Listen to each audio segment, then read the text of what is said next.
Assalamualaikum, apa kabarnya anak-anak? Baik, pada kesempatan ini kita akan belajar materi tentang pengaruh perubahan interaksi antar ruang di Asia dan benua lainnya. Perubahan ruang dan interaksi antar ruang dapat terjadi dalam berbagai lingkup atau skala. Dalam lingkup yang sempit, perubahan ruang dan interaksi ruang dapat terjadi antara desa dengan kota. Dan dalam skala luas dapat terjadi antar negara dan benua. Di Asia dan benua lainnya, perubahan ruang terlihat dari adanya alih fungsi lahan dari hutan menjadi pertanian dan pemukiman, serta dari pertanian menjadi pemukiman.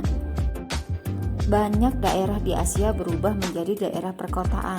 Nah, hal tersebutlah yang mendorong terjadinya interaksi antar ruang dalam bentuk perpindahan penduduk dari desa ke kota. Ada sejumlah faktor yang mendorong terjadinya perpindahan penduduk dari desa ke kota, yaitu alasan ekonomi, terjadinya konflik, bencana alam, terbentuknya gurun, dan intrusi. Adapun pengaruh interaksi keruangan yang terjadi antar negara dan antar benua dapat terjadi dalam berbagai bidang, di antaranya yaitu ekonomi, sosial, budaya, dan politik. Baik, pengaruh yang pertama yaitu pengaruh pada kehidupan ekonomi.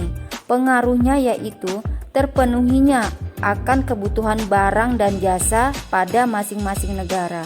Kemudian, diperolehnya devisa dari penjualan barang dan jasa tersebut. Yang kedua yaitu pengaruh perubahan terhadap kehidupan sosial. Pengaruhnya yaitu terjadinya interaksi dengan cara saling bertemu atau berkomunikasi melalui media komunikasi. Yang ketiga yaitu pengaruh perubahan terhadap kehidupan budaya.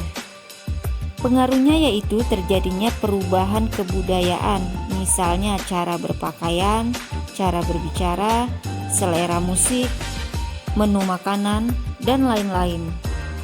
Kemudian yang keempat yaitu pengaruh perubahan terhadap kehidupan politik. Interaksi antar satu negara dengan negara yang lainnya seringkali mempengaruhi sistem pemerintahan dan sistem demokrasi yang dipilih suatu negara. Selain itu juga peristiwa politik di suatu negara dapat mempengaruhi kebijakan politik di negara lain. Oke, bidang yang terakhir yaitu pengaruh perubahan terhadap bidang pendidikan. Pendidikan merupakan modal dasar untuk menuju kemajuan suatu bangsa.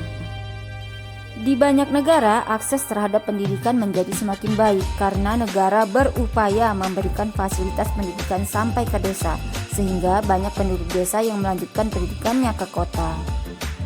Sedangkan dalam lingkup negara, banyak negara berkembang mengirim pelajar dan mahasiswa ke negara-negara maju. Tujuannya adalah untuk meningkatkan kualitas sumber daya manusia di negara-negara berkembang. Baik, demikian tadi materi kita tentang pengaruh perubahan ruang dan interaksi antar ruang di Asia dan benua lainnya. Terima kasih telah menyimak. Assalamualaikum warahmatullahi wabarakatuh.